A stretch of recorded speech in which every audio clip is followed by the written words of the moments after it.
Hey everyone, it's Jason. Today we're going to do an unboxing, kind of go over Can't Catch Harry, an Odd Ones Out card game. So Odd Ones Out is James Rawling here. God, I hope I pronounced his name right. He has different drawings. He's a YouTube animator, does other stuff like that. So he has a couple of games come out, you can check out, did some other stuff with his. This is a 2 to 6 player fairly quick card game, 10 to 20 minutes. It's a set matching point collecting game. It's such very simple here. The basic rules here are set moss up on a play mat to come to the box, deal each player 4 cards, and then draw and discard as fast as you can. So one player draws a card from the deck and then passes a card, so they always only have 4 cards in their hand. And then as soon as anyone collects 4 of a kind, they catch a moth. They grab one from the table, and then everyone else has to grab whatever's remaining, trying to hopefully get the ones that are worth the most points, or worth the points you need. But some cards will make you lose points. And there's other different little combos, but that's basically the gist of the game. So we'll go over this, then we'll also go over the White Trash Butterflies expansion, which adds some more stuff in there. Yeah, so we kind of went over the basics on the rule game. Rawlison, I could probably said that wrong. So here's his stuff. Here's a company Breaking Games he works out with. Now, I did not, lots of games I do, like special ones of this, I did the Kickstarter. I did not know about this during the Kickstarter, so I don't know if there were special exclusives there, but you're going to get 58 cards, some figurines, and a playmat. So setup is fairly easy. For 2 players, you just have the lamp and Harry the Moth, who's one of his characters. If there's more, you just put 1 extra character miniature out for each extra player up to the 6 players? Yep, 6 players. Everyone gets their 4 cards. Place the rest down face deck next to the youngest player. Make sure everyone can reach, move around, shove, kick, or get to the moths. So you want to make sure the moth and the table are centered where everyone can reach them. Now, you have the option of splitting the deck into 2 even halves, placing one on one side of the table, one on the other. And this is just maybe so that, like, when you're starting a round where you have to draw cards, you don't have to keep reaching around. Because you only draw one card to begin with, and everyone passes around. Then you draw next card, and you go around, and then, like, when you finish round 1, when someone's grabbed all the moss, then the next person can start. Then they don't maybe have to then reach across the table, or you don't have to keep passing the deck. It's an option. Yep, so it's basically you just keep playing. It says keep drawing, keep passing. The game is meant to be fast and frantic. So the idea is basically just you draw a card. Okay, I gotta get rid of one. Get rid of one. Draw 1 card. Get rid of one. Pass it. You draw a card. Look at it. Figure out which one you get rid of. Grab the next player's card that they passed, and then just keep going. And then you kind of just showing here, like, the last player is just going to basically have, like, a discard pile of sorts. So they're not going to be passing it to you. You're going to keep drawing a new card, so new cards keep entering the rotation. But you don't want to spend 5 minutes on each hand deciding. It needs to be very quick. There's no extra information on these cards. And then you just gotta grab moths. Everyone needs to quickly grab one, even if you don't have 4 of a kind. But the lamp is worth -1. So here's our scoring. So if you grab the lamp, -1. You grab, I think it was called the either the Chub or the Cray Cray. I'm not sure which one's which, but 1 point and 2 points. Harry the Moth here is worth 3 points. And if you have a set of all 4 Harry Moth cards, you actually get 3 points as well. And then there's devil cards. Since each devil card in your hand is worth -1 point, unless you have all 4. Then you lose no points, and everyone else is reset to 0. So it says when you grab the devil cards, act like you had any 4, grab all your moths. At the end of your turn, you'll have 0 points, just like everyone else, however many points your moth is worth. So if you laid down 4 devil cards, grabbed Harry the Moth, you would have 2 points. I think giving 3 points for Harry. But and then you have everyone cards. Everyone cards can be used to complete any set, but they're worth -1 point. if you don't end up with Harry at the end of the round. So you gotta be careful if you're gonna do that, you grab that specific moth. And then how do you win or end the game? If you have exactly 11 points. So it's not always grab Harry. Sometimes you might have to grab the 2 or 1 point. Or maybe it might even be beneficial to grab the -1 point, just so that way you have a better chance of grabbing a higher one to get it. So it says, if someone goes over 11 points, that player doesn't score any points this round. If you are at 10 points, but grabbed your 2-point moth, you'd remain at 10. If no one has exactly 11, then pass the deck to the left and start another round. So you keep playing until someone eventually gets 11 points. So, early on, so at the best cases, someone could probably keep getting three moths, so 3 cards, 3, 6, 9, and then they'd have to pick up, this one for 10 or 11. Yes, it's kind of a fun, quick game. The only thing I would have been needed is they had some sort of counters or tally points to keep track of your points after each round. Granted, you just grab a piece of paper, but even if they would have had a couple chip or tokens that were some were worth 1 point, some were 3 points, some were 5 points. Just so you could maybe keep track a little bit quicker on how many. Even if they're just 1 point tokens, you could just, hey, I got, all these tokens over here. Once I have 10, I've won the game. I get that means you would have had to have, possibly 60 tokens, so that's why you have the higher number so you can change them in. But that would have been kind of nice. So in the box, we flip open, we have a spot for the deck, which I just have off to the side here. Can't catch Harry, because I didn't want to pull it out. Then we have all of our different little miniatures. They're nice and bulky, so they're easy to grab. We have the lamp. We have the Harry Moth, which on the bottom, they do tell you how many points they're worth. They're kind of rubbery, so it's not even like they're going to be hard to hurt to grab. We have the little yellow one here, which has 2 points. You get 2 of him, and then you get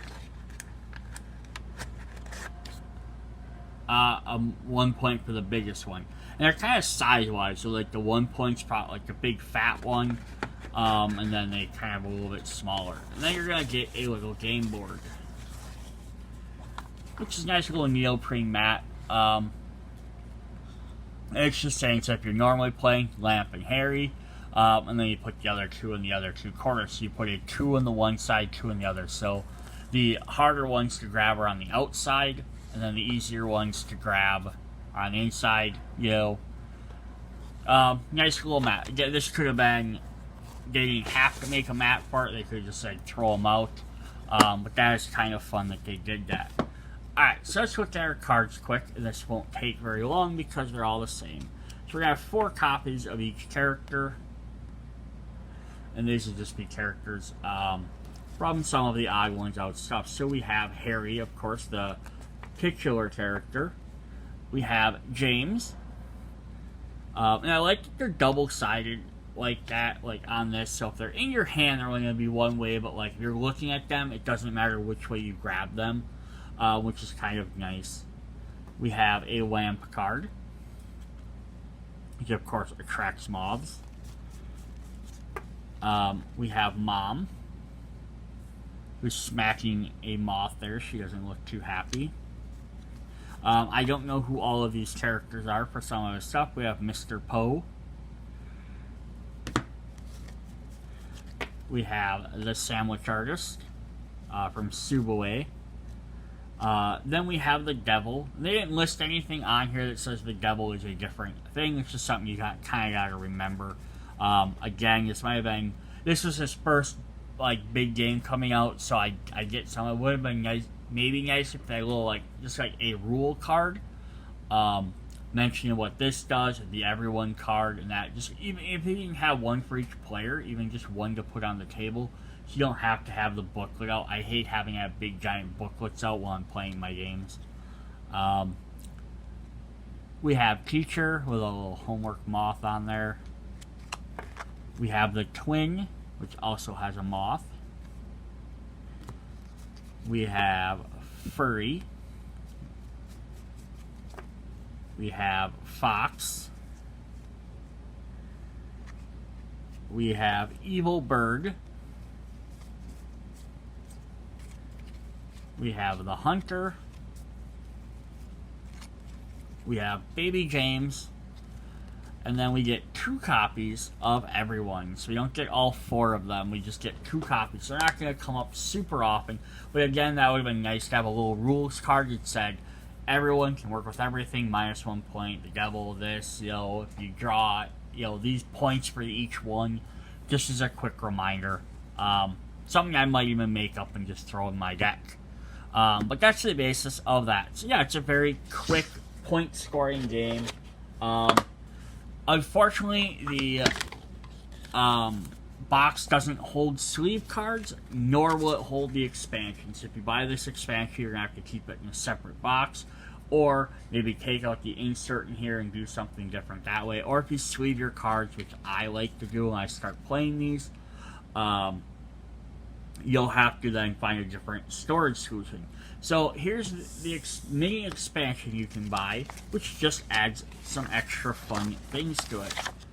So it's going to add some more character cards that you can play as, which are going to have these blue backs, the same as the other ones. Just so that way you can have some more extra things. Then it's also going to add expansion cards. I don't think it says anything extra on there. Just a nice little tiny box. So, what the expansion cards are round cards. It says each round you'll draw a card from the round card pile. Can't check Harry cards with the orange backs. They'll then define how a specific round will be played. Each card will present a different strategy for gaining points. Flip a card before each round to make Can't Check Harry even more fun and challenging. So, if you've gotten past the part you played this a bunch and you're like, I'd like to add some more stuff, these round cards are going to add some just tricky other things to do. Now, here's the kind of just going to reiterate what they'll do. They'll say on the card what they'll do, but this just kind of gives you a little bit better description, which I like they did that. So let's look at the character cards first, just so we can see what new characters we got added.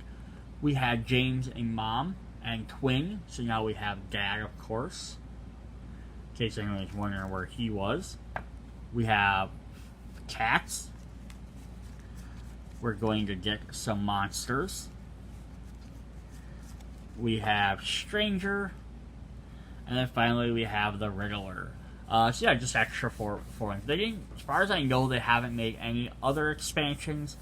I don't know what else you would really add to this game outside of, like, if you were trying to do like a collector's edition with like different style moths or different things like that. But yeah, you don't want to have too many extra rules. You got more characters, people with different character cards.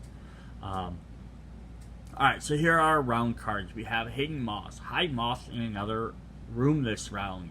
So this might be one you might want to pull out if you don't want to have to run around the house. Turn Up the Heat. Double cards are worth 2 extra points this round. Mad Moth. Harry the Moth. Cards subtract 1 point this round. Altogether, you need an everyone card to win this round. So now, with this one, I wish they would have included, with these extra cards, maybe included 1 or 2 more of the everyone cards, just to help get that. Dumpster Dive, discard and draw cards from the center pile. Double Trouble, you need 2 sets of characters to win. Start the round with 8 cards. Furries, Furry and Fox cards are worth 1 extra point this round. Snatch, draw and discard 2 cards every 2 cards every this round. I think they messed up their text there. One-handed, you can only play using one hand this round. All or Nothing, this round's winner gets 5 extra points. Sad Day for Moth, all moth figures are worth 1 less point. Happy Day for Moth, each moth figurine is worth 3 extra points this round. Lights Out, lamp cards are worth 1 extra point this round. The Zapper, lamp cards subtract 3 points this round. Who's Keeping Score, This round's winner exchanges points with anyone they choose. Lunchtime. Sandwich artist cards are worth 2 extra points this round. Pop quiz. Teacher and pull cards are worth 1 extra point this round. It's raining. Everyone puts water in their mouths this round. Spitting or swallowing subtracts 1 point. The Gathering. Collect 4 cards, then pass 4 cards. Start with 8 cards. And finally, Crystal Moth. Pass your cards to anyone this round. So there's a few of them that are physical stuff, like the water one, the hiding the moths, playing one-handed maybe. I could see people taking them out just because, like, the other ones adding extra points or having to collect certain things doesn't fundamentally change the game. Those other ones make you do extra actions. Not everyone likes them, but at least it's not a big deal to just pull them out. Or if you draw them, just, hey, draw a new one. I do like that there's ones that reference different characters. I wish there was ones that referenced every character at some point, gave you a reason for one way or the other. Or reference maybe some of the new characters because you just bought them. Like, hey, if you had mom and dad, you got a bonus. Or if you had, something like that. Or you had, like, the cats. Like, cats versus dogs or something like...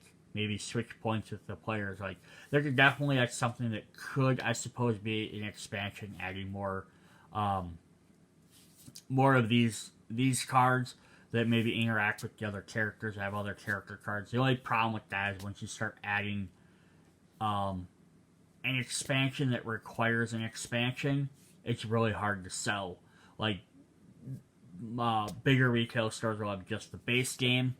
But not a lot of them will have this expansion. Like board game stores will, but like Walmart's, Targets probably won't have that just because of its small size. They generally tend to only carry the big size games. So yeah, having an expansion, you almost have to have another amount of round cards to do it by itself, and you really couldn't reference this set or the other one because it'd be hard for non-collectors to buy all of them. But that's just something they could also eventually reach, like a full collector's edition. Have this expansion, have some more cards that then reference everything. Again, with him being an artist, it would be neat to like have maybe updated character cards for maybe newer stories he's told or newer artworks he's done. Definitely be kind of cool. Or maybe a crossover with one of his other games. Alright, so that is what we have for Can't Catch Harry. Hope you guys enjoyed it. Check out my other videos. We also have Cafe Chaos, which is his other game. Check out my other creator games. See you guys later. Bye.